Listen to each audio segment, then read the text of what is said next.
What's up, guys? All right, today I want to show you how Chris processes items in his big eBay store. So in previous videos, I showed you how they're stored and where they're sourced from, but now I want to show you what the photography looks like and the system that's in place to do that, to actually get the items listed. So first off, let me walk around this room upstairs real quick. Right now, it's in a smaller room than it should be. They're actually moving the garage, cleaning out the garage to put the processing in an area that makes more sense. But for now, this is where it is. And there's a lot going on here, so it's going to take me a minute to explain it, okay?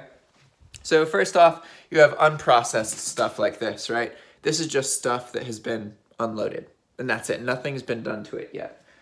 So there's a couple different kind of categories. There's like outerwear, upper shirts, jeans, purses, shoes, okay? Shoes is most of them. So you're gonna see over there that there's tons and tons of boxes of shoes. But so this is all unprocessed stuff. This is the describer's station. So Chris has a separate person who just writes descriptions. This is the photography area. So for certain clothing, they put them on mannequins like this. And you can see that there's this cutout that allows the clothes to look like they're floating. And this is a big white box. So it's actually not a white screen, it's 3D, see? And what happens is there's lights inside here. So when it's on and you take photos of this, it effectively looks like the item is just floating and it blends into the eBay background, which is white. So that makes your photos look more professional.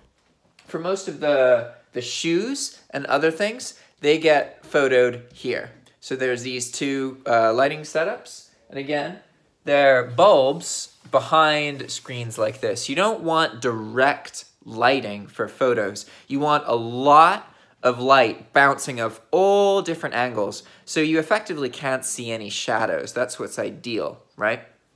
And then we can see over here, tons and tons and tons of shoes. So these shoes are all, they started out like this, right?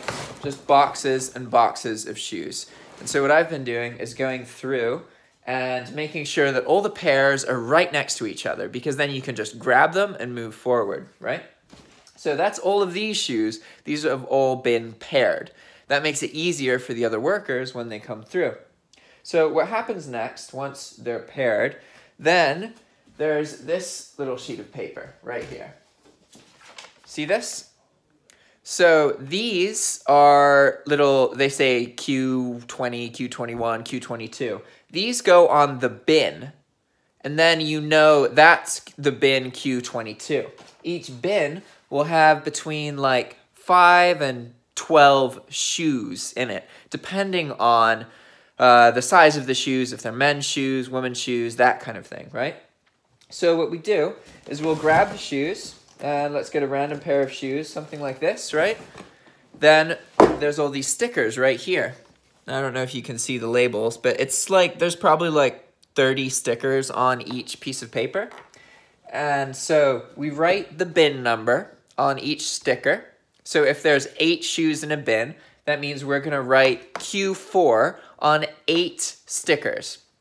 Then we look at the shoe, look at the size, and write that on the sticker.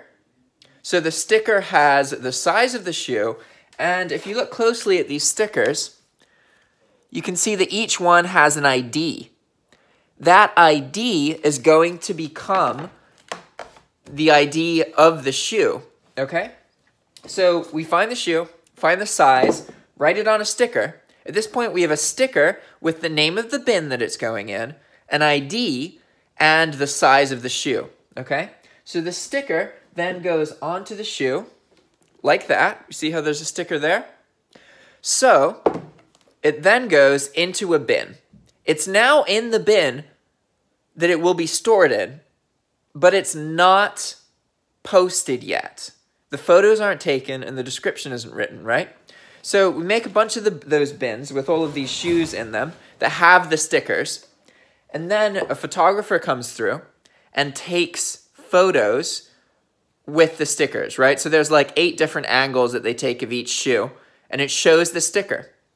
Then that sticker has the ID and all that information. So at this point, you've taken the photos, you know exactly where the item is stored, so then the item can just get stored away. Because at this point, you have the photo and everything else you need to create the listing, and once the item sells, you know where it is, because the sticker is on the photo in the listing.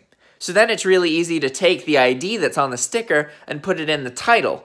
This way, it's in two places, and when the item sells, you don't have to look, you don't have to click again to see where the item is located. You can really quickly just identify where it's stored. All right? And I know this is confusing. There's so much in this environment, so much.